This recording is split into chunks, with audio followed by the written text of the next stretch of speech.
honestly, guys notice it more when you're out winning games, right? If Cleveland starts off in a bad start, they're not doing well, and all of a sudden Shedeur or Dillon Gabriel are doing well in 7-on-7, they're throwing dimes, and practice drills, the number one defense can't stop them. People take notice of that, and the more that the players see it, they're gonna then the comments start happening over the lunch table. They start happening throughout the building, and that's when the pressure really will get severe. The Cleveland Browns were focused on resolving their quarterback situation until Jason Kelce made pointed comments that triggered a strong reaction from ownership. The response inside the organization was immediate and intense. What exactly did Kelce say that has the dog pound on edge and the front office under pressure? We've seen that miserable game by the Cleveland Browns. So they throw Joe Flacco in there, and I like Joe Flacco. He did good, but they gave him the resource of all the first-team guys. Then they throw Dillon Gabriel in there with first teams and second teams. So Dillon always is getting protected. The same thing again, they gave this scrub max protection on every play. Yeah, he completed some passes, but let's talk about his mistakes. He's still inconsistent with his throws, but he at least had max protection. The Cleveland Browns continue to be defined by inconsistency and avoidable setbacks. Even as fans hoped the organization had turned a corner, Jason Kelce, fresh off retirement, offered a direct critique that reignited doubts about the team's direction. His remarks implied the franchise's structure and decision-making remain unstable and recent progress may not hold. The takeaway for leadership is straightforward. Identify core issues, align on a coherent plan, and execute with discipline. For supporters, it's another sign that the problems run deeper than a single season. They throw Shedeur Sanders in there with the lowest cab drivers you couldn't even get on 5th Street. And I'm pissed off, bro, because the play calling was abysmal. Look, even if you don't like Shedeur didn't even get a chance to be trash. Even if you think Shedeur is garbage, he didn't even get a chance to be garbage. That's how awful the offensive line was. Kevin Stefanski still doesn't want to give Shedeur second strings and first strings reps. Why is that? Browns ownership's response shifted from measured to urgent. The pattern is familiar in Cleveland. The team once treated Johnny Manziel as a franchise solution, retained Hugh Jackson for a second year despite results, and invested heavily in Deshaun Watson through a costly trade and contract. These decisions reflect aggressive but poorly aligned planning. The outcome has been continued instability instead of sustained progress. That this was the guy that they wanted to start. He's seasoned, he's experienced, he still has a big-time arm, even at his age, and they open with the Cincinnati Bengals. They wanted that experienced guy. He was always going to be the guy. They were not going to start Dillon Gabriel or Shedeur Sanders in week 1. Kenny Pickett had a hamstring injury. It makes it easy to go with Joe Flacco. And the question isn't and wasn't going to be who's the starter in Cleveland. The question is, who's going to be the backup in Cleveland? Who's going to be the number 2 quarterback when they open the season against these Bengals? Fans still show up season after season, expecting improvement and bracing for setbacks. The usual pattern has been early optimism followed by a gradual collapse. But last season was different. For a sustained stretch, the Browns looked organized and competitive, resembling a functioning team. Couple days, 3 days until roster cutdowns, how do you feel about that? Do you feel like you belong here on this team?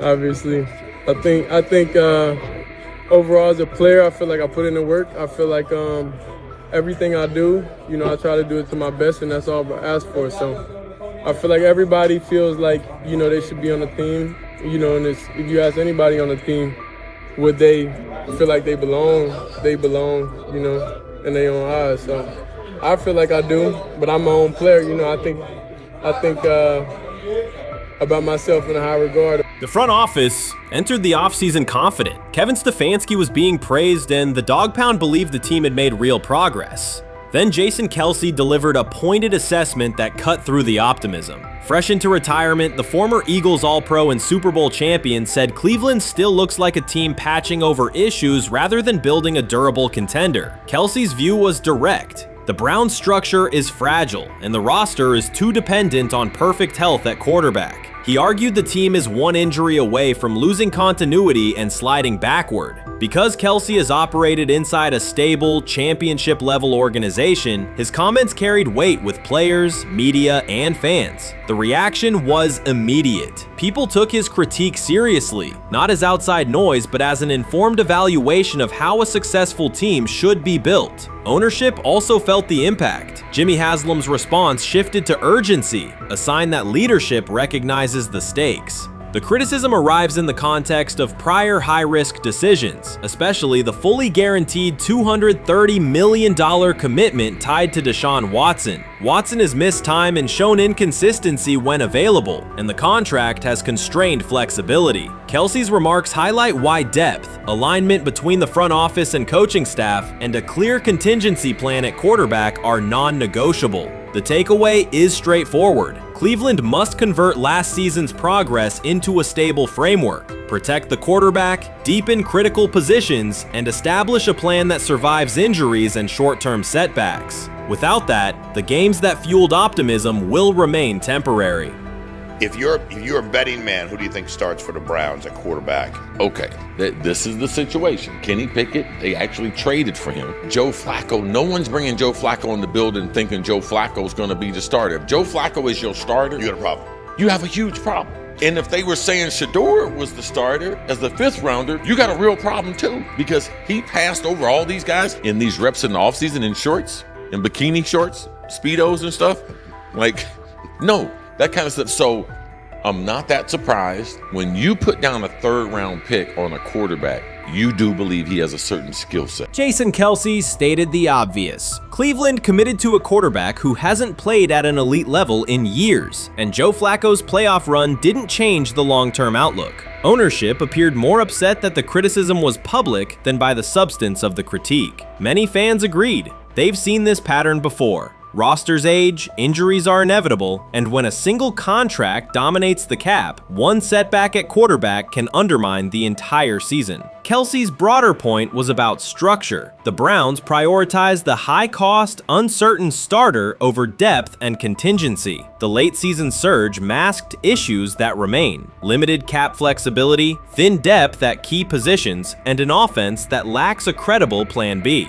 Fans recognize how quickly a strong defense can decline with injuries, and how an offense without redundancy stalls. The AFC North raises the stakes. Baltimore with Lamar Jackson sustains a top standard. Cincinnati with Joe Burrow returns to contention when healthy. Pittsburgh rarely slips below .500 under Mike Tomlin and wins with defense and consistency. In that environment, Cleveland can't rely on perfect health or peak form from one player. The path forward is clear. Diversify cap allocation, reinforce the offensive line and receiver depth, carry a legitimate backup plan at quarterback, and install a scheme that functions regardless of who is under center. Given what we saw yesterday with Shedeur Sanders, somebody on the Cleveland Browns is 100% getting fired, probably by the end of this year. The person who's probably going to end up getting fired is Kevin Stefanski, because I know that he didn't want Shedeur Sanders on the team. It was Andrew Berry who made that pick. You can't really go against your GM. Bad things happen in this situation. But Shedeur Sanders is not without fault for what we saw yesterday. This is the play that we saw yesterday that has the internet just exploding, where Shedeur Sanders took like a 24-yard sack. Half of the internet is saying that this is all Kevin Stefanski's fault. Cleveland showed progress last season, but the underlying concerns remain. Jason Kelce highlighted them directly. The Browns' long-term plan is fragile, cap-constrained, and overly dependent on perfect health at quarterback. His comments focused attention on structural issues, roster depth, continuity in coaching, and a sustainable offensive approach, rather than a single hot streak. That criticism resonated because it reflected what many around the league already see. Ownership's reaction underscored the sensitivity. Jimmy Haslam has presided over frequent coaching and quarterback changes, and external scrutiny carries weight when it comes from a respected veteran with championship experience. Kelsey's remarks reinforce that last year's Joe Flacco stretch was a short-term solution, not a foundation. The team still needs a durable plan that can withstand injuries and inconsistency. The practical takeaway is clear: stabilize the system, diversify cap snap usage and build depth at key positions so the offense functions regardless of who is under center. That includes a coherent development pathway for younger talent such as Shedeur Sanders, with defined practice reps, protection, and scheme alignment. Kelsey didn't say anything outrageous. He articulated the gap between a brief surge and a credible long-term contender. I have the faith of a mustard seed, right? Because this is the greatest resurrection since Jesus the Christ, right? Like at some point, Joe Flacco was thinking about getting into TV, right? Joe Flacco didn't have a job, and then now you not only come back and start for the Cleveland Browns late in the 2023 season, but they came back around to you. You're now the day one starter for a franchise that just 2 years ago was in the playoffs. The Browns quarterback situation remains unsettled. This is exactly what he says. I'm told the footage of Shedeur Sanders meeting with the Giants is so bad that both the Browns and the Sanders family have threatened legal action if it is published. The New York Giants have released audio from their draft interview with Shedeur Sanders, and the disclosure has drawn intense public reaction. Fans want to know whether Sanders made critical remarks and why the Giants shared material that should have remained confidential. The situation revolves around an open microphone, contentious comments, and the broader implications of the leak. The New York Giants published a brief, edited segment from their interview with Shedeur Sanders and withheld the remaining footage. Observers are debating whether this was a strategic public relations decision or an attempt to discredit him. The team has offered no additional explanation, and many fans view the limited release as inadequate and potentially misleading. They are demanding full transparency and accusing the organization of orchestrating a negative narrative. While criticism of Sanders is vocal, his supporters are responding with equal intensity. There was another team that he sat down with. What do you mean it didn't go well after that? So, he was pissed that they did that to him. They did that to him. He counter-confronted the them. same thing they do to every other quarterback prospect. They did that to him. They slide in a mistake to see if you catch it. Right.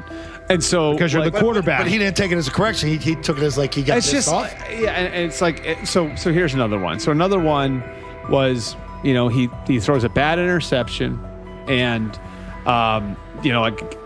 it was a deep throw early in the game, and he comes back and they go in the meeting, they show the interception. The Giants have released only a brief excerpt of the interview and are refusing to share the rest. Their decision has drawn criticism across TikTok, X, and Facebook, where many see it as a poorly handled public relations move. Fans are calling for the full recording to be published so the situation can be judged in its entirety. The GM is on film that the son, they asked the son last draft, who you think I should pick? His son you need to get the Jaden Daniels, big.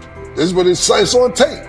You should go Jaden Daniels. He laughing at his son. And all right, cool, get Jaden Daniels. I don't even know how that tape got out.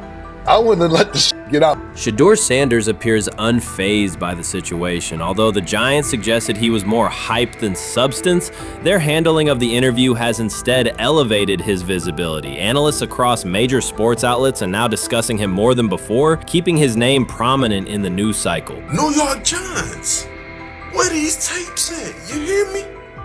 Because if Shedeur Sanders was so unprofessional, y'all would have leaked the tapes for the whole world could see, right? Cause understand, it's a lot of he say, she say. But one thing I do know, as a young black man growing up in this world, being straightforward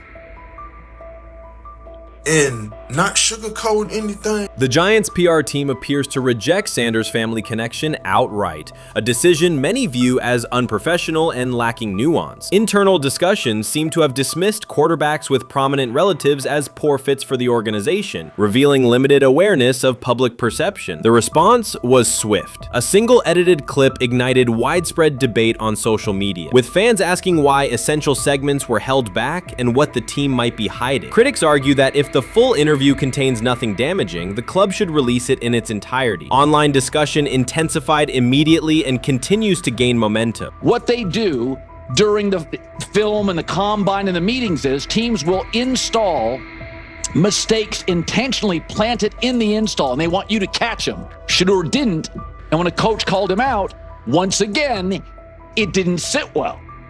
It's like, bro, there's not many teams needing quarterbacks, especially since Pittsburgh appears to have a deal with Aaron Rodgers and Tennessee's getting Kale Moore. The Giants' decision to withhold the full interview has produced an unintended result. Instead of diminishing interest in Shedeur Sanders, it has intensified it. Media outlets and analysts are now examining every on-field rep, press comment, and public appearance as evidence of how he conducts himself under scrutiny. Each throw, adjustment, and answer is tracked and evaluated against league standards, reinforcing the view that he remains composed and professional. Many fans contend that the organization has misrepresented Sanders and suggest the issue may stem from the Giants' view of his father, Deion Sanders. They see the partial release as an attempt to raise doubts about his character by association. That perception has only made his profile more compelling. The discussion has shifted from whether he deserves a high draft position to how effectively he withstands sustained pressure. Sanders is now regarded not just as a talented prospect, but as a symbol of resilience, central to debates about transparency and organizational strategy. Even if the Giants eventually provide more context, the visibility they have created for him is unlikely to fade. The most fun yet the most difficult thing I cover and we cover all year long is not games, it's the NFL draft. Because I've said this many times, you get lied to for a month to 2 months up to it. And so often during the draft, and every few drafts, there's a guy that really falls, precipitously falls. This year it was Shedeur Sanders, it's been Aaron Rodgers, it's been Dan Marino. Every few years somebody falls a lot. And so, but those stories don't come out until like the fall. Criticism of Shedeur Sanders from within the Giants organization has become increasingly public. Team communications appear focused on casting him as an overhyped prospect, whose character should be questioned, a narrative that seems aimed at shaping opinion rather than assessing performance. Yet each selective release or negative remark has instead amplified attention on Sanders and elevated his reputation. Efforts to confine him to a narrow, unfavorable image continue to produce the opposite effect, reinforcing his position as an underdog who endures external pressure. The debate has shifted from football analysis to broader concerns about narrative control and transparency. Fans, reporters, and online communities are still urging the Giants to publish the full interview, arguing that only complete context can resolve speculation. The organization's refusal to comply has intensified scrutiny and led many observers to conclude that the team underestimated public reaction and now faces questions it could have avoided with full disclosure. The tapes, the New York Giants have the tape. They definitely have the tape. It's confirmation that they had the tape. Shedeur didn't do nothing. It's what they saying he did. I'm gonna tell you what these mixed reaction right here. So we already know about the New York Giants, but the Pittsburgh Steelers head coach Mike Tomlin reported admired Sanders' talent, but hesitated to draft him due to previous challenges with quarterbacks like Russell Wilson and Justin Fields, leading to more cautious approach. Las Vegas Raiders. Sanders met with Raiders at the NFL scouting combine and expressed enthusiasm about potentially joining the team. His familiarity with the West Coast offense and quick release was noted positive, though concerns about his ceiling. Hours after the Giants posted that short audio clip, the timeline never slowed. Comment threads filled with frame-by-frame breakdowns, lip-read attempts, and side-by-side comparisons of what was said versus what was left out. Reporters called league contacts. No one could explain why a franchise would stir this level of curiosity only to seal the vault. Each refusal sharpened focus on Shedeur Sanders, turning routine throws into national talking points. Analysts kept circling back to the same note. His cadence at the line looks unchanged, steady against the noise. Hashtags demanding the full interview, trend drop, and trend again. Podcast hosts bump scheduled segments to lead with the leak. Rival teams get asked how they would handle a similar situation, then quietly check their own archives. Inside Giants headquarters, the plan to shape the story looks less like strategy and more like a slow burn spotlight they can't switch off. And now every preseason snap, every media availability, every stray sideline camera angle gets fed into a loop that asks, what are they still hiding? The file remains locked. Curiosity keeps compounding. Until someone presses upload or steps to a podium and explains the redactions, the subject drifts away from depth charts and play design, fixing instead on secrecy, control, and the risk of underestimating how fast attention turns pressure into permanence. Momentum isn't fading, it keeps recalibrating, louder, impossible to mute. Shedeur is lighting it up in practice every day. You're not even a half bit curious to see what he could do with the ones. That makes no sense. And then on top of all of that, you got players going on podcasts and talking to people in the media saying this guy is really good. Like, this guy is legit. So even your peers respect you enough. How is it that the coaches can't see that? It always starts with the players, where the player's like, hey, you see that? You seen that pass he threw? The Cleveland Browns were taken by surprise when quarterback Shedeur Sanders stepped in for first-team snaps, asserting control of the drill and instantly highlighting deficiencies across the rest of the room. His confident command forced coaches to pause practice clips, reevaluate progressions, and consider immediate adjustments to the depth chart. Within minutes, discussions spread throughout the facility and online forums as fans weighed what Sanders' showing means for the current starters. The organization now faces an urgent, data-driven decision on whether Sanders should move up permanently. Shedeur Sanders arrived at Browns practice, took several first-team reps, and the entire quarterback group immediately felt the pressure. Coaches erased the whiteboard and reviewed their plans. Staff members exchanged concerned comments, and observers began asking whether Sanders was positioned to assume a larger role. Tony, every year we see at least 1 to 2 teams. They were in last place in their division the year before. No one thought they'd be good, and then they were good. It almost seems like no one's even assuming the Browns can be that, but we see it happen every year. And I get the quarterback stuff, but like, correct me if I'm wrong, Tony. The Browns are trying to run the football, play good defense, not turn the ball over in the passing game, and try and take advantage when they can, correct? That's what they're trying to do.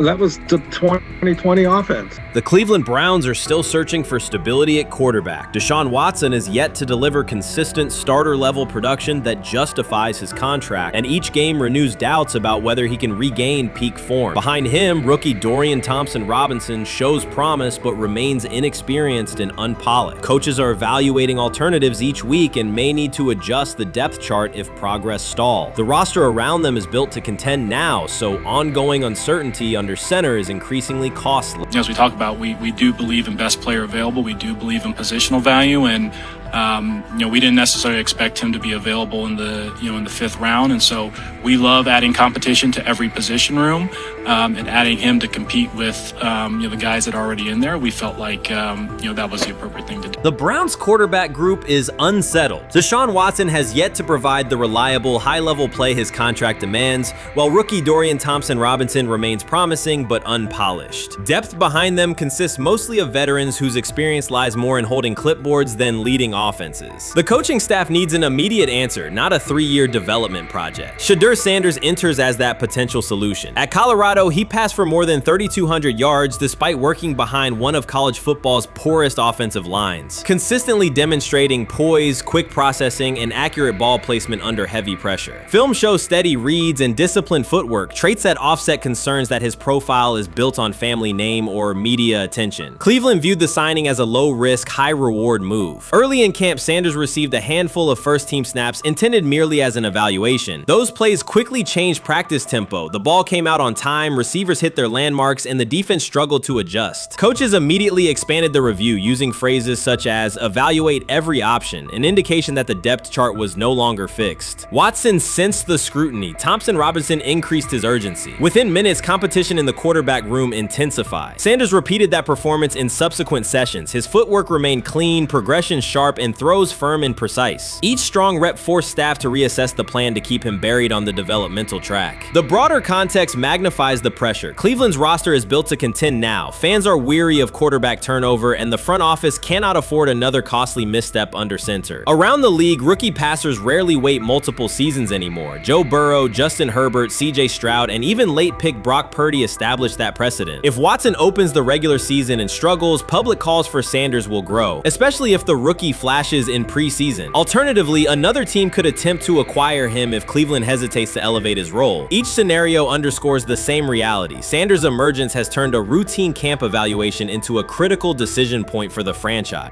And we saw Dillon Gabriel go 11-11 with the first team, Shedeur Sanders go 11-11 with the second unit. So that was really the big wrinkle today.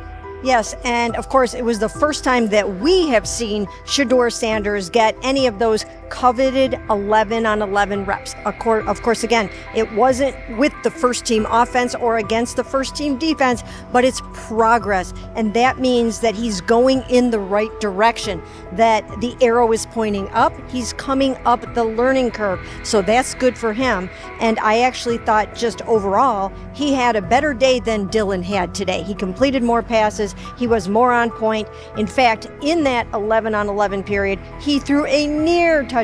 Desperation can push franchises toward aggressive decisions, especially when their quarterback options appear unconvincing or outdated. One scenario now emerging is that Sanders earns enough confidence to take full preseason reps with the starters, forcing Cleveland to revisit a depth chart it believed was settled at the beginning of July. His practices demonstrate that the excitement around him is grounded in measurable performance. Accurate, high-velocity passes against first-team defenses, and confident command of the huddle. Each strong outing also heightens league-wide interest. Rival scouts adjust evaluations, and general managers revisit their notes, aware that a viable young quarterback may soon become available. Inside the facility, the personnel staff must balance short-term results with long-term roster planning, knowing that an early move could reshape salary cap allocations and locker room dynamics. The pressure on Watson and Thompson Robinson escalates accordingly.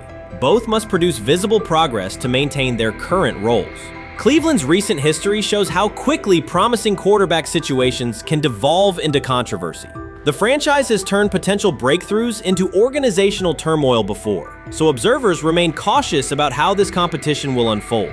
Shedeur Sanders doesn't ask for excuses. He hasn't blamed limited reps, patched together receiver groups, or fourth-string offensive linemen struggling against Cleveland's second-team defense. He shows up, works, and demonstrates why he belongs. On day 3 of Browns training camp, for the first time since OTAs, he finally received something close to a fair opportunity. He lined up with the second unit during an 11-on-11 period and made the most of it. In 8 plays, he did what he typically does when given a chance. He executed. He went 2 for 2 on a quick series, finishing with a decisive throw to tight end Blake Whiteheart that immediately caught the sideline's attention. There was no hesitation in his drop, no unsettled feet, and no panic. Just firm, accurate timing and clean operation. It raised an obvious question. What has taken so long for the Browns to evaluate him with a functional group? The story isn't only about one throw, it's about the delay before it. Sanders has been the guy for most of his football life, commanding high school programs, starring in the Southwestern Athletic Conference at Jackson State, then operating under national attention at Colorado. For the first time, he's been told to wait. He has treated that reality as part of the job rather than a setback. He has prepared like a professional since the moment he arrived, and on the 3rd day of camp in heavy heat, he let the football represent his case. While coverage focused on the veteran presence of Kenny Pickett and Joe Flacco, Sanders made an impression with minimal volume. The difference with the second team was immediate. Protection held up, routes were on schedule, and progressions unfolded as designed. Within that structure, he looked like the quarterback who led efficient offenses at Jackson State and Colorado. Calm in the pocket, decisive in his reads, and accurate to tight windows. This was not simply a good practice period, it was a clear statement. He was not just operating the script, he was directing it. The timing was sharp, the reads were clean, and the seam throw to Whiteheart was a high-level anticipation throw, professional in placement and pace. The narrative around Sanders should reflect that when he is placed in a workable situation, his strengths are visible. Early work with 4th unit personnel included protection issues and unreliable spacing. With the 2nd unit, those variables stabilized and his work looked consistent with his resume. The performance supported a straightforward conclusion. The evaluation should move forward with higher quality reps. Sanders has been explicit about his approach. He does not request special treatment. He intends to be prepared so that when an opportunity appears, he can step in without a drop-off. He has said he wants to be ready for anything and not offer explanations after the fact. That mindset fits what teammates and coaches have observed. A quarterback focused on the assignment, not the conversation around it.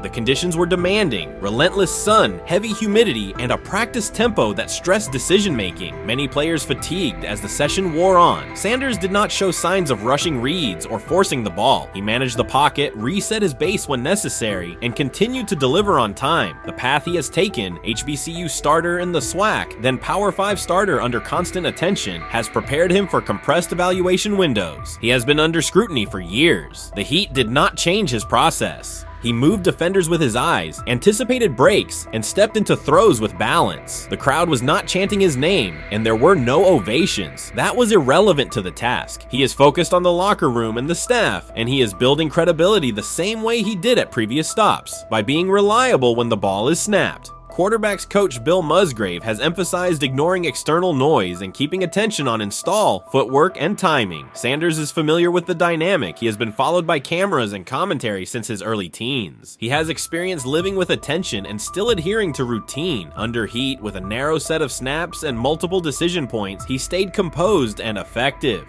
2 speeding citations, 91 miles per hour in Brunswick and 101 miles per hour in Strongsville, became national items. General Manager Andrew Berry characterized the decisions as not smart and stressed that it's not only about driving fast, but about the safety of others. Sanders accepted responsibility, stated that he learned from the incidents, and said he would follow the rules. The attention to those citations did not alter his daily schedule or his practice preparation. He arrived early, stayed engaged, and kept the discussion centered on work. Away from the field, he spent time at Rainbow Terrace in Cleveland after a significant apartment fire, distributing supplies and checking on families affected by the incident. There was no formal media rollout around the visit. It was an instance of direct engagement with the community without publicity attached to it. That reflects the same approach he shows inside the building. Do the work first. Sanders treats each rep as if it might be his last for the day and his only chance to show a specific element on tape. He prepares for protections, cadence variations, route adjustments, and timing with a level of detail that compresses the learning curve. When he is not under center, he studies coverages from the sideline, charts plays, and reviews video before and after practice. He writes down the next day's calls so he can anticipate checks. He has reference using virtual simulation tools to replicate snaps he does not receive physically. That is not a passive stance, it is an active attempt to reduce the distance between classroom and field. He is building relationships across the roster, not just with projected starters. He communicates with defensive backs to understand what they see and how they react to certain stems. He spends time with offensive linemen to align on cadence and protection calls. He connects with newer players away from the facility so that communication improves in practice. That is practical leadership, consistent, low visibility work that becomes obvious when the ball is snapped and the operation is smooth. 3 days into camp, a central question remains. Why hasn't he taken a first-team rep? Flacco has seen work. Pickett has seen work. Dylan Gabriel has been cycled in. Sanders has remained behind all 3 on the depth chart while producing efficient periods when provided stable support. Head coach Kevin Stefanski has not publicly detailed the plan for distributing first-team snaps among the quarterbacks. When asked, Sanders answered that it is not his place to comment on rotation decisions. That response aligns with his day-to-day conduct, respectful, professional, and centered on the next assignment. The staff is managing a room with a Super Bowl MVP, a former first-round pick, multiple rookies, and a new set of combinations on the offensive line. That creates a set of decisions about exposure, pacing, and evaluation windows. Within that context, Sanders has presented a clear case for additional evaluation. He has shown he can execute the offense as designed when the variables are standard. Musgrave has a long-standing connection with the Sanders family through his time as a teammate of Deion Sanders in San Francisco. That familiarity supports direct communication. It does not guarantee anything about the depth chart, but it does help streamline teaching, feedback, and expectation setting. Inside the defensive back room, veterans such as Denzel Ward have provided perspective on timing, leverage, and eye discipline that Sanders has incorporated into his preparation. He is operating without the immediate family structure that defined his college environment. Away from his brother Shiloh and his father Deion, he is managing his own housing, nutrition, recovery schedule, and all the smaller tasks that accompany an NFL routine. Those adjustments matter because they influence consistency across a long camp. He has treated those responsibilities as part of the job rather than distractions, which is reflected in a steady daily approach. What he showed on day 3 with the second unit was not a surprise to those who have tracked his prior work. It was a continuation of a profile, efficient sequencing, clear timing, and consistent ball placement when protections and routes hold up. The 8-play period was short, but it was enough to reinforce the point. He doesn't need a large sample to demonstrate baseline operation. He needs a fair sample to test ceiling and adaptability. There is also the matter of perception. Public attention concentrated on the speeding tickets and the general manager's response. Less attention fell on the preparation, the efficient period with the second team, or the community engagement at Rainbow Terrace. That imbalance is common in training camp narratives. Sanders has handled it by keeping his answers simple and his focus on football. He has not tried to redirect the conversation. He has done his work and waited for additional reps. The objective next step is straightforward. Expand the evaluation with higher unit personnel and standard opponents. That does not require a complete reshuffling of the depth chart. It requires allocating a defined sequence of first team snaps so that timing with starting receivers and protections with starting linemen can be measured on tape. The staff can then compare operation speed, accuracy under pressure, red zone decision making, and 2-minute mechanics against the other quarterbacks. That is the most direct way to clarify the competition. None of this dismisses the experience or track records of the veterans in the room. It emphasizes that the purpose of camp is to test assumptions with current performance. Sanders has provided enough evidence with the second unit to justify a broader look. He has shown that the pace of his feet matches the pace of his eyes, that he can hold safeties with his shoulders, and that he can drive intermediate throws without float. He has also shown discipline to take the clean completion rather than force the vertical shot when leverage dictates otherwise. Every day, he has addressed the controllable items, meetings, note-taking, install recall, cadence management, and post-practice review. He has not asked for public guarantees. He has asked for an opportunity to compete on comparable terms. The 8-play sequence with the second unit was a small but clear example of what he can do when those terms exist. The staff's communications have been measured. Stefanski has not laid out a schedule for first-team rotations publicly. Barry addressed the speeding incidents directly and emphasized standards for decision-making off the field. Sanders accepted the criticism, adjusted his behavior, and moved forward. Those are the relevant facts. What remains is a football evaluation that can only be completed by giving him snaps with the top group and measuring the results. If that evaluation occurs and he performs at the level he showed with the second unit, the conversation will shift from potential to placement. If it does not occur, the question will persist through camp. Why not test the full picture? Sanders has built a case based on preparation, poise, and execution. He has demonstrated leadership by building relationships across the roster. He has shown maturity in handling external issues directly and moving on. He has given the staff reasons, on the field and in the building, to continue the process.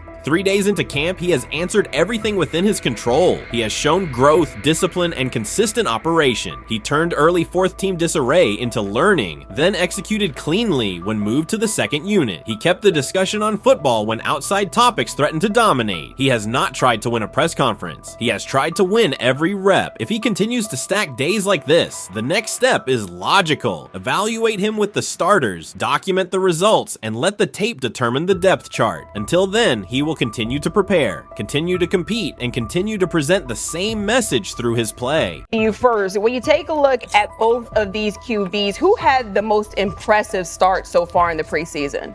Well, to me, it was Shedeur. I didn't see any interceptions when he was out there. Didn't see anything like that.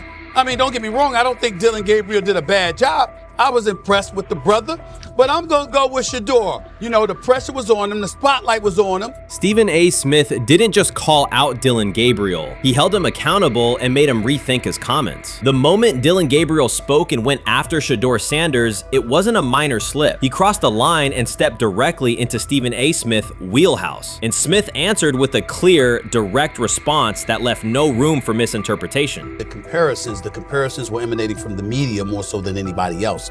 And that's what I think, that's exactly who I think he was directing his comments towards. Having said that, Dillon Gabriel, respectfully, it was stupid. A very dumb comment to make. First of all, let me tell you something right now.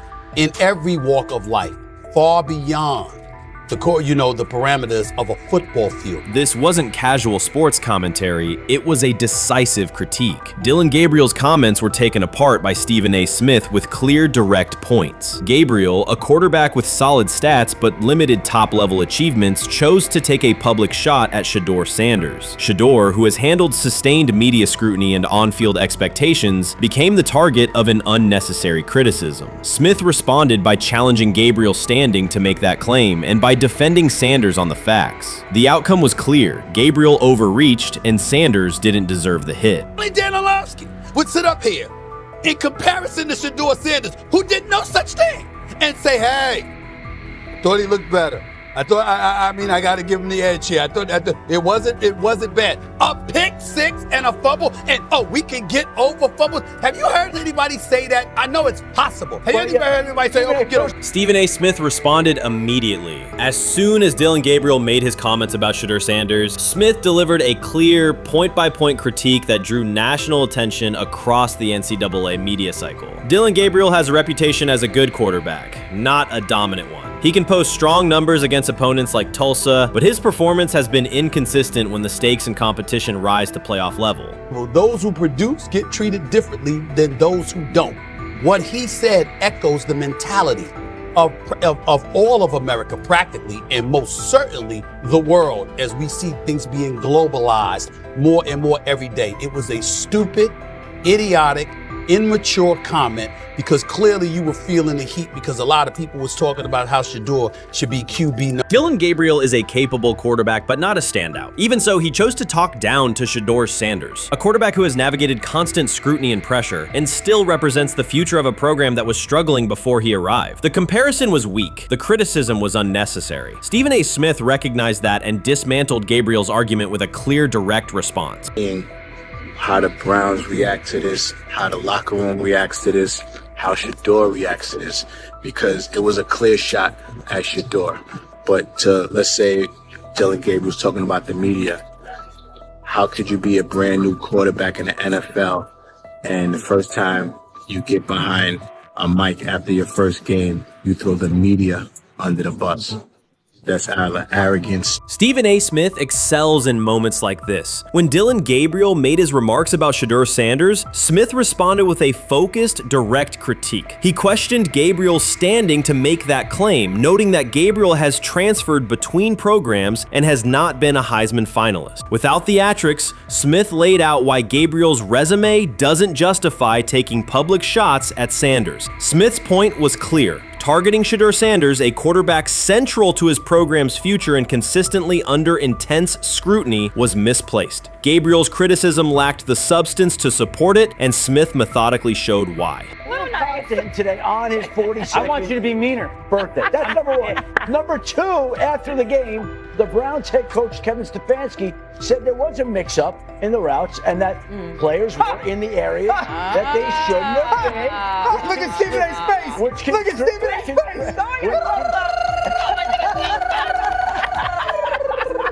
Look at his face.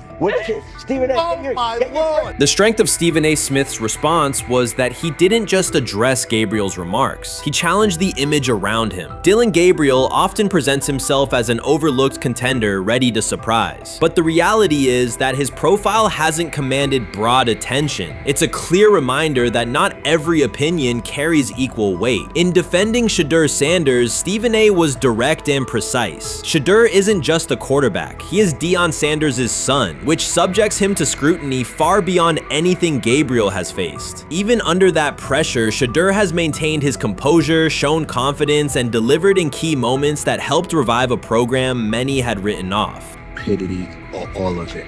I thought it was a clear shot at Shedeur due to the fact that his Oregon coach threw a shot at Coach Prime and Shedeur during their meeting at Colorado last year. But you know what?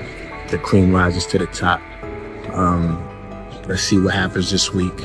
I see a lot of the media talking about they think it was about the media and not about Shedeur. And I think that's a chess move. For Dillon Gabriel to take shots at Shedeur Sanders was a miscalculation. Stephen A. Smith made the mismatch clear. Gabriel's attempt to shame Sanders was unnecessary and counterproductive. You don't target Deion Sanders' son when Deion has turned Colorado into primetime television. It underscored that Dillon Gabriel has often played with a chip on his shoulder because the spotlight hasn't followed him. He has been around long enough to compile numbers but not to earn broad respect. That's why going after Shedeur was misguided. Sanders, despite ups and downs, drives headlines. Gabriel's most notable headlines have been his transfers. Stephen A. Smith pressed that point without hesitation, challenging Gabriel's standing and leaving his argument looking like a forced throw that turns into a pick six.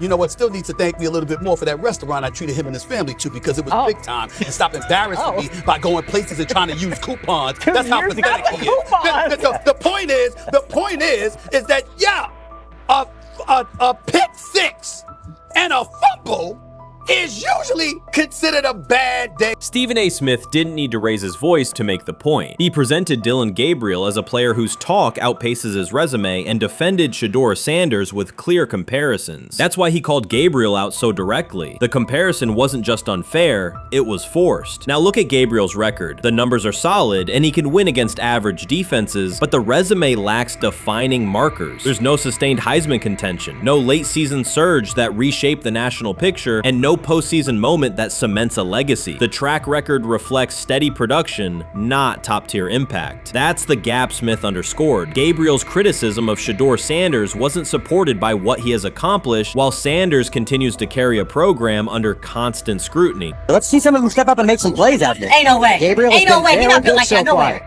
And this one is picked off and going back the other way. Oh my God, why did he stop playing? Now it's a foot race. And that is that. They told me bust out my AP, perfect timing. H-shot, we about to get legendary. Shedeur star the next game, baby.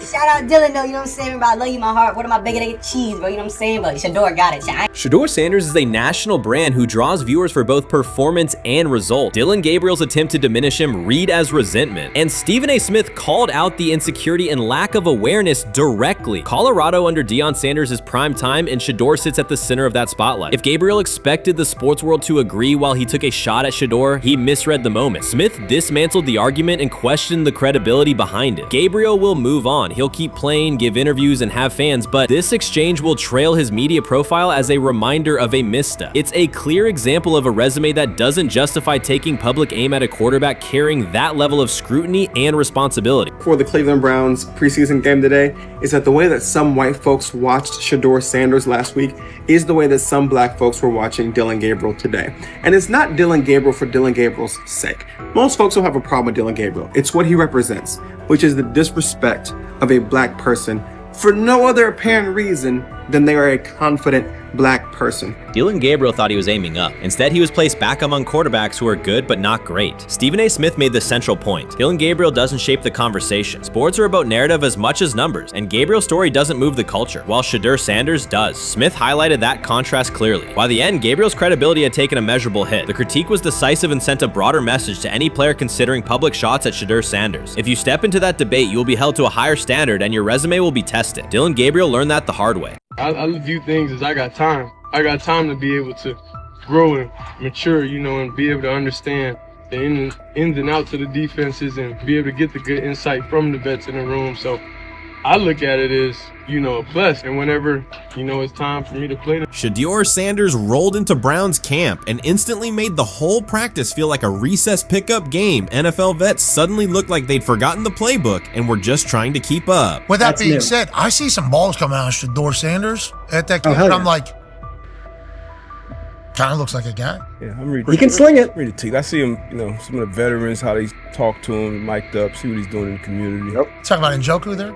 Njoku, Mike Nebb. Yeah, you once you see, you know, different little interactions and things like that, we know I know he has the talent. We'll see. It'll be a competition that usually brings the best out of guys, especially young guys. So I'm interested to see how that quarterback situation. Right after Shedeur Sanders tightened his cleats and the Browns settled in for what they figured was a routine camp day, the whole vibe tilted sideways. No blazing comet, no UFO touching down at midfield, just a swagger-charged quarterback striding in like he'd crashed the wrong league and thought, yeah, I'll stick around and run this show. The Browns had no clue what storm was rolling in. You'd expect an NFL team to do a quick scout, maybe pull up a highlight reel or two, but nope.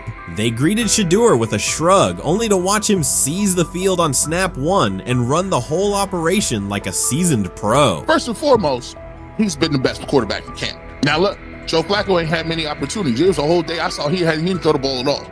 Here's my theory on the situation. They already know who's starting in the number 2 is. They already know. Joe Flacco and Shedeur Sanders is already locked up. You're missing the boat, people. You're missing the boat.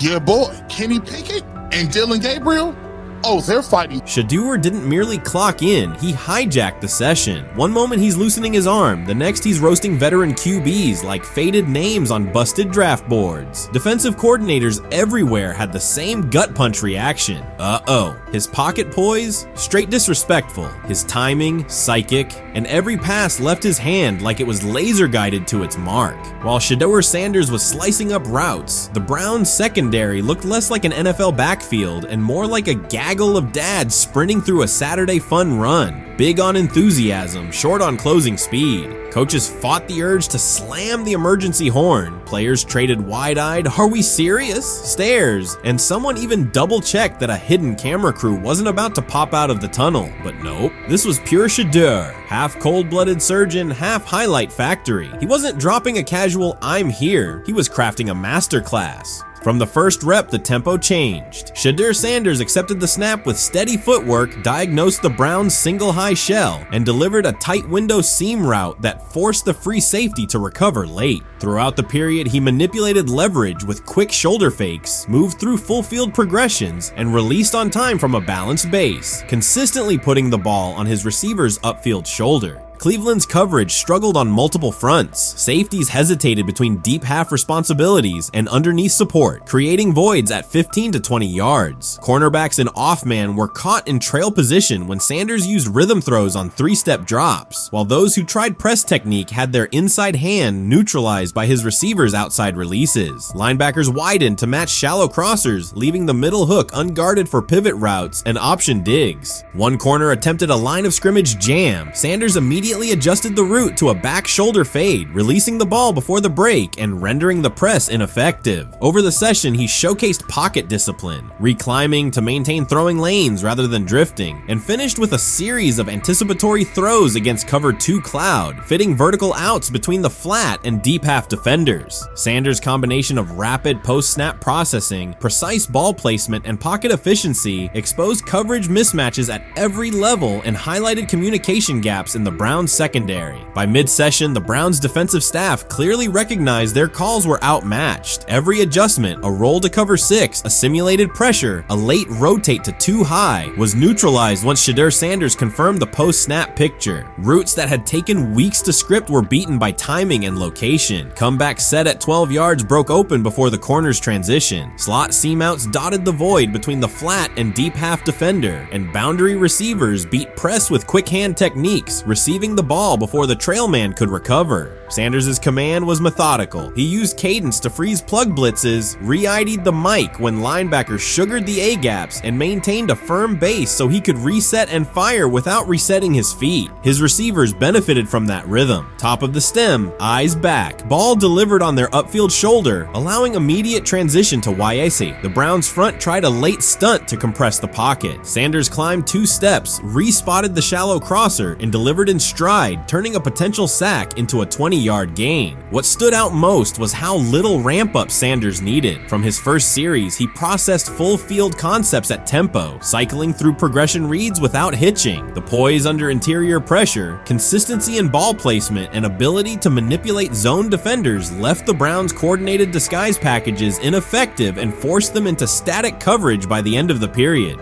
In short, Sanders' efficient mechanics, rapid processing, and anticipatory accuracy rendered Cleveland's defensive game plan ineffective at every level, from pre-snap disguise to post-snap spacing. Imagine there's many people that think Dylan Gabriel's a better quarterback than Shedeur Sanders. I don't care where they were drafted. If the Browns are the one team that thinks that, then I'm going to suspect it's not true. They don't know what. Listen, I've been on every quarterback evaluation for 30 years. Right. I never root against anybody. Yeah. But I'd be surprised if Dylan Gabriel's ever a legitimate starting quarterback for the Cleveland Browns. I'd be surprised. I just don't think. Well, then it is a wasted pick because you took him in the top 100. Yeah, but potentially. Yeah. May get away with it because of Shedeur. An edge rusher chirped at Shedeur Sanders between snaps, hoping to shake his rhythm. On the very next play, Sanders answered with a 30-yard laser, a deep dig from the boundary side that split the single high safety and the trailing corner. He hit the top of a 5-step drop, kept a firm base, and delivered on time to the receiver's outside shoulder, turning what should have been a routine rep into a sudden change explosive. From that moment on, every coverage wrinkle the Browns tried, rotating from cover 3 to quarter half, half, flashing a Tampa 2 shell, mugging both A-gaps, was met with a precise counter. When corners pressed, Sanders adjusted the route to a back shoulder fade. When safeties widened, he checked to a glance post. When linebackers bailed, he found the running back on a delayed option out of the backfield. Even late simulated pressures couldn't move him off his spot. He simply climbed, reset his feet, and fired. As Cleveland's defenders rotated through checks, Sanders manipulated them with cadence and eye discipline. He froze weak side safeties long enough to create intermediate windows, then feathered the ball into those lanes before help could arrive. When the Browns finally dropped 7 and matched every route, Sanders tucked the ball and converted 2 separate 3rd and 6 situations on the ground, reminding everyone that his mobility is as calculated as his arm. By the end of the session, the defensive coordinator's call sheet looked obsolete. Sanders had neutralized blitz looks, exposed spacing issues in zone, and forced the unit into static base coverage just to survive the period. It wasn't a camp drill anymore. It was a clinic on timing, processing speed, and controlled aggression, delivered snap after snap by a quarterback who never needed a warm-up lap to own the field. They never planned on taking him. The problem is, like Ocho Cinco said, you got somebody that has endeared himself to the locker room. And guess what? The difference between him and Tim Tebow, the biggest one, is he can play. He can throw the ball. Tim Tebow running around being an H-back, he can throw the ball. And he's done everything he needs to do. He ain't saying nothing. He ain't rocking the boat. He ain't mad about the reps. He ain't mad about none of that.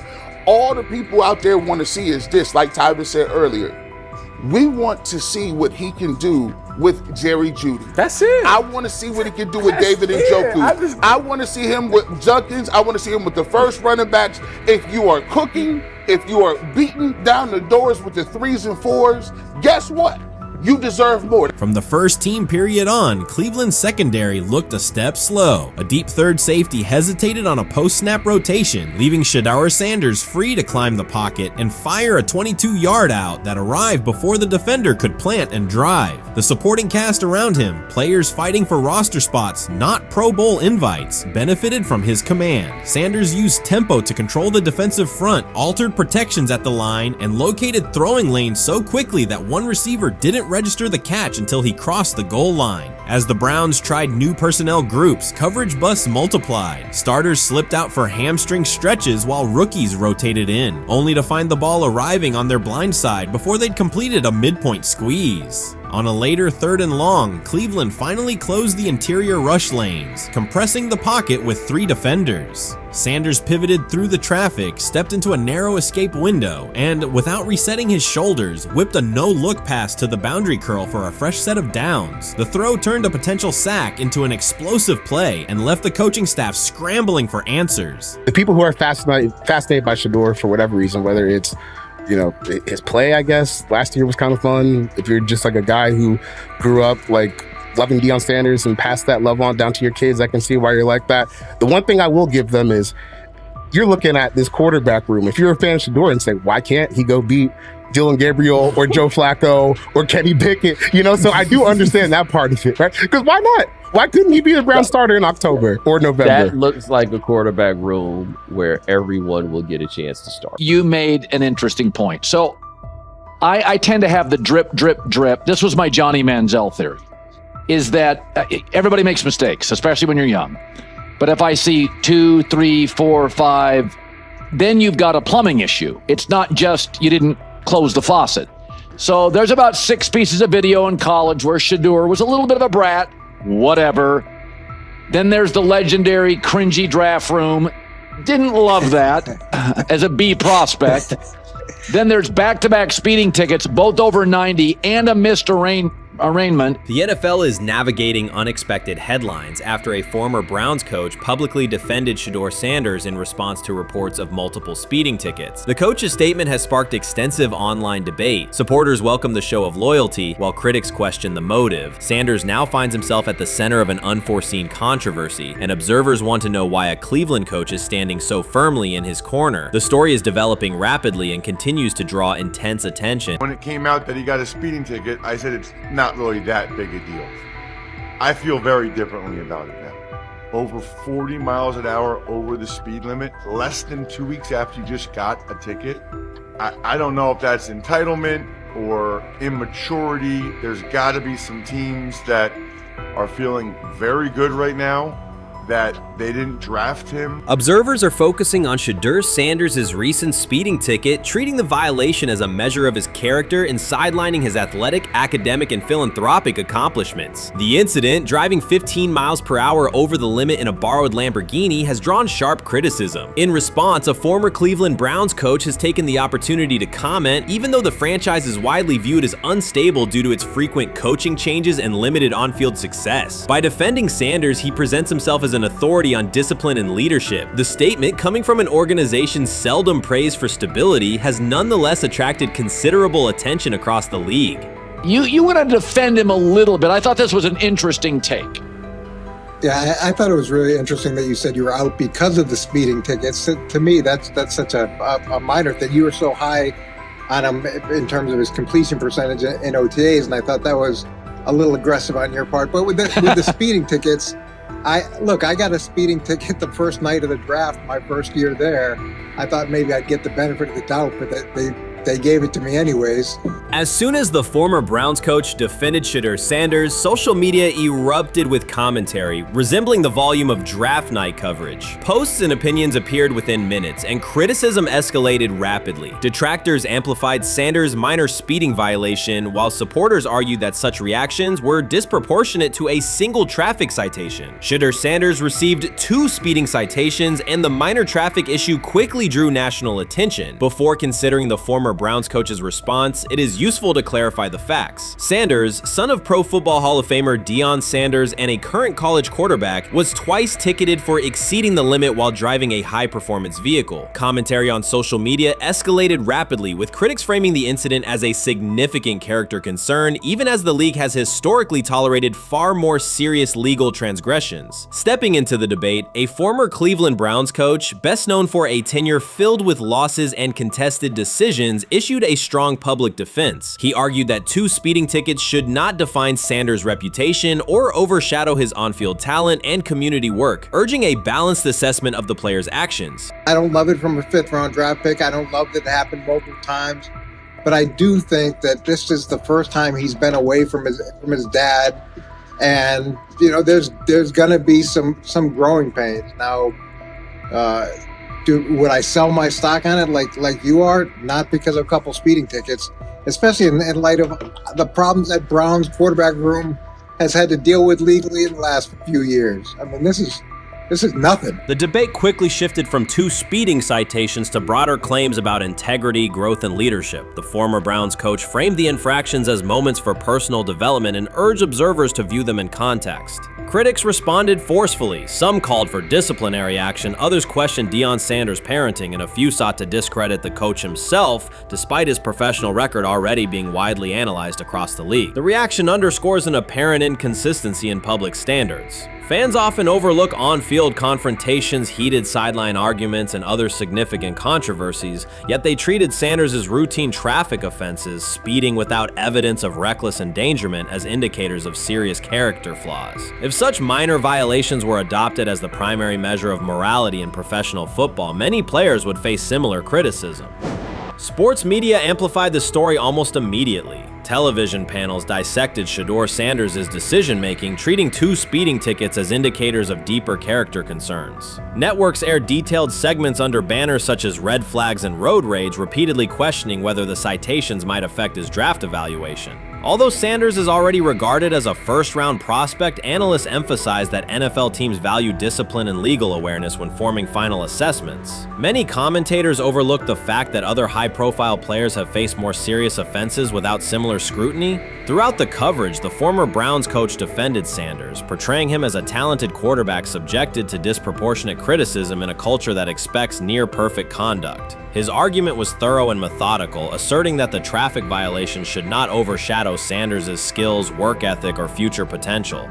Commentators point out that the coach's intervention was not entirely selfless. He recognized the publicity potential. One day he was an overlooked figure from a struggling Browns era, the next he was a trending name across sports media. The discussion quickly expanded beyond Sanders' speeding citations to questions of image management and narrative control. Critics demanded disciplinary measures, public apologies, team sanctions, and formal statements, yet their objections seemed directed less at the traffic infractions themselves and more at Sanders' high profile, confidence, and resistance to traditional generational expectations. In practical terms, Sanders' brand remains intact. The coach secures renewed relevance, and the episode supplies another headline in the ongoing story of modern football. The next time Sanders is seen in a high-performance car, the debate will likely reignite, focused not on speed limits, but on the broader culture of the league. Meanwhile, new voices continue to join the conversation. Broadcaster Colin Cowherd has already weighed in, offering his own reassessment of the incident and its broader implications. Breaking news, Shedeur Sanders last night was pulled over going 100 miles per hour. All right, he clocked 101, 41 miles an hour over the speed limit in Cleveland. He will have the opportunity to fight the ticket in court.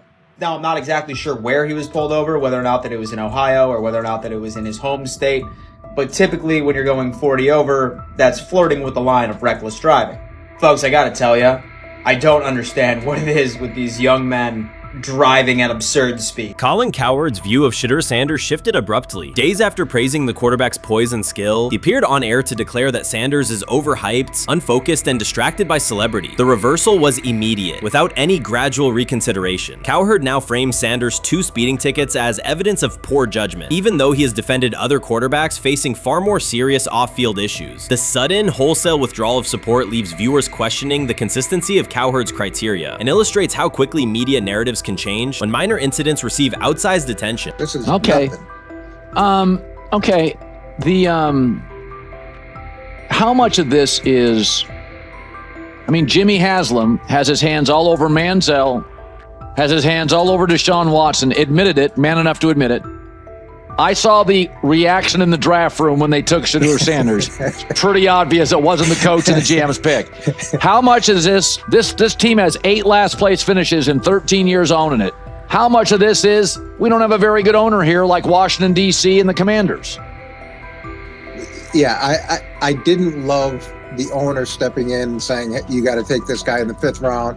And I doubt they'll ever admit to it. While Colin Cowherd urged teams to move on from Shedeur Sanders, former Browns coach Eric Mangini offered a more measured response. Mangini, whose tenure in Cleveland was marked by mixed results, used his platform to provide context rather than condemnation. Instead of sensationalizing the speeding violations, he encouraged viewers to consider Sanders' circumstances. A 21-year-old quarterback whose life is scrutinized both on and off the field. Mangini acknowledged that the tickets were mistakes, but emphasized that they do not by themselves define Sanders' character or future. He noted the extraordinary attention athletes received today, combining the responsibilities of quarterback, public figure, and social media presence. Under such pressure, missteps are magnified, and criticism multiplies quickly. Mangini concluded that any evaluation of Sanders should weigh the totality of his behavior, performance, and growth, rather than isolate 2 traffic citations as decisive evidence of poor judgment. The rumors have ended. The decision is public. Cleveland Browns owner Jimmy Haslam has informed every level of the organization that unless an unforeseen injury intervenes, Shedeur Sanders will start at quarterback in week 1. The announcement is not an informal suggestion or a quiet push in the background. It is a direct order. Multiple independent reports, amplified most visibly by Colin Cowherd, confirm that Haslam delivered the directive himself. From the owner's viewpoint, the logic is simple. No one else on the roster offers the same combination of talent, leadership, and long-term upside. Joe Flacco is approaching the twilight of his career. Kenny Pickett has shown flashes but remains inconsistent. Dillon Gabriel, taken in the 3rd round, is a developmental project. By contrast, Haslam believes Sanders can alter the franchise's trajectory immediately, and he refuses to allow internal hesitation to stall that possibility. The standoff traces back to April. General manager Andrew Berry and head coach Kevin Stefanski entered the draft wanting a low-profile prospect who would fit quietly into the existing depth chart. They prioritized scheme familiarity, modest public attention, and a clear developmental timeline. When the board lined up, they reached for Gabriel in round 3, reasoning that an early investment would justify keeping a rookie on ice behind the veterans. But Sanders continued to slide, first through day 2, then deep into round 5. Haslam watched the names come off the board, convinced the league's bias against Deion Sanders' outspoken son was obscuring legitimate first-round talent. When Cleveland's 5th-round pick arrived and Sanders was still available, Haslam intervened. He did more than approve the choice, he overrode the original plan, making it clear that the organization would select Sanders and give him every chance to compete. From that moment on, the Browns' internal narrative splintered into 2 camps. those ready to accelerate around their owner's vision, and those still trying to protect their original approach. Once rookie minicamp began, Sanders erased much of the speculation. He commanded huddles, processed coverages quickly, and delivered throws with anticipation that belied his draft slot. Teammates noted his willingness to accept blame for missed timing, then correct the error without dramatics. While Flacco and Pickett split most first-team reps, Sanders treated limited opportunities as full-speed auditions. During organized team activities, he identified blitz looks, redirected protections, and consistently found his second read when the primary route was covered. More than one defensive veteran told local reporters that Sanders looks like the best arm in the building. That assessment forced Barry and Stefanski to reevaluate their timetable. They could no longer label Sanders a long-term project without contradicting on-field evidence. Drafting Gabriel 2 rounds earlier had provided the staff an excuse to slow roll Sanders' ascent. Coaches could point to investment cost, meeting room familiarity, and installation comfort to justify Gabriel's snap share. Yet each practice rep in which Sanders outperformed the third rounder weakened that shield. Behind closed doors, position coaches began requesting more Sanders film for cut-ups, and offensive assistants quietly shifted meeting questions toward concepts the rookie already executed well. By mid-June, Barry himself started describing Sanders not as a developmental asset, but as a competitive option.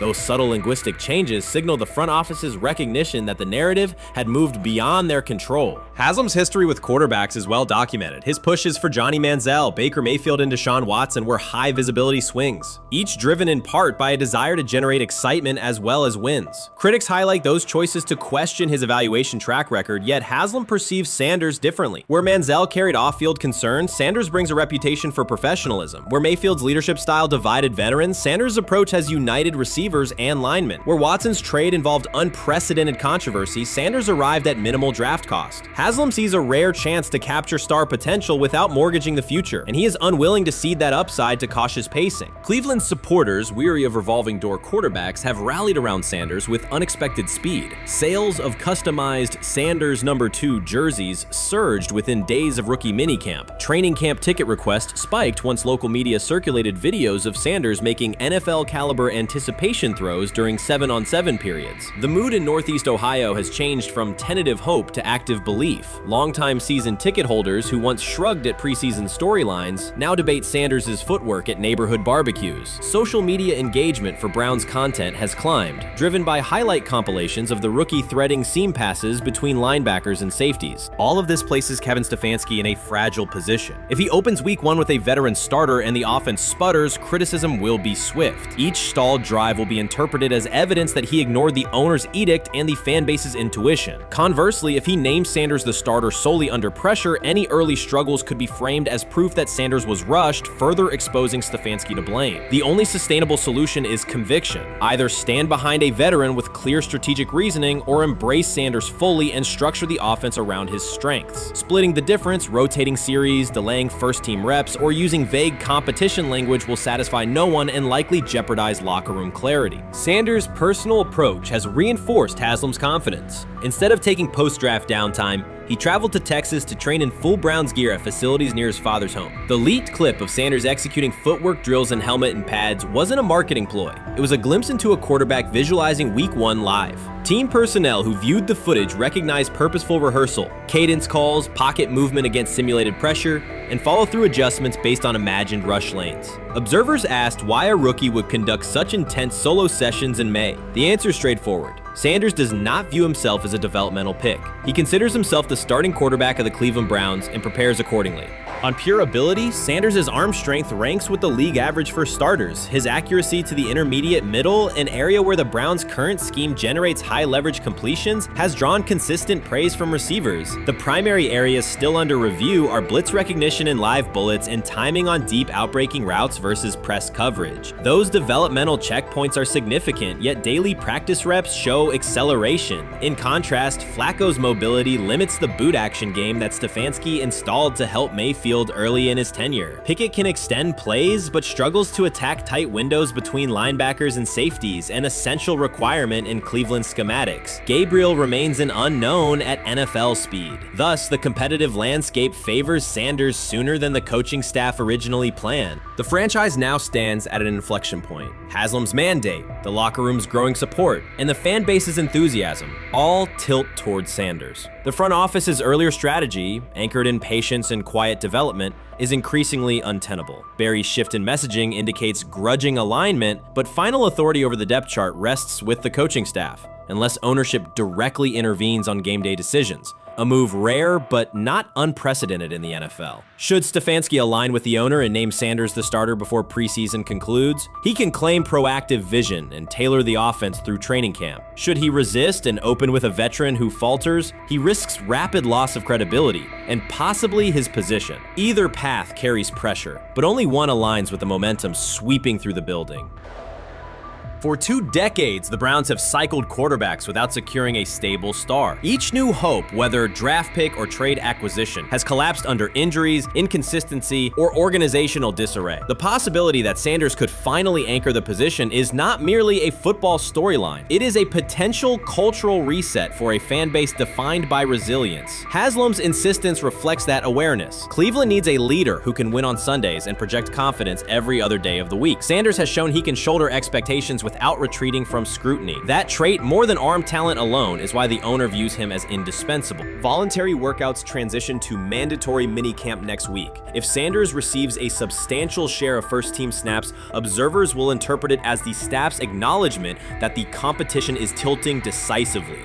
A public declaration may not follow immediately, but every rep allocation is a signal. If, however, the staff continues funneling most top unit snaps to Flacco or Pickett, tension will escalate. Local media will question the evaluation process. National analysts will debate the merits of letting a rookie learn through live action versus controlled practice. Inside the facility, players will recognize any disconnect between performance and opportunity, and unity could fray. The Browns have reached a decisive moment. Shedeur Sanders has demonstrated the skill, poise, and work ethic to justify starting in Week 1. Jimmy Haslam has publicly positioned him as the future, and by implication the present of the franchise. Kevin Stefanski and Andrew Barry must either endorse that vision or brace for the consequences of delaying it. For Cleveland fans, the significance is clear. A legitimate chance to exit the cycle of quarterback uncertainty and rally behind a signal caller capable of commanding the field and galvanizing the city. Whether that opportunity is seized promptly or postponed will define the Browns' 2025 season and likely the tenure of the decision makers involved.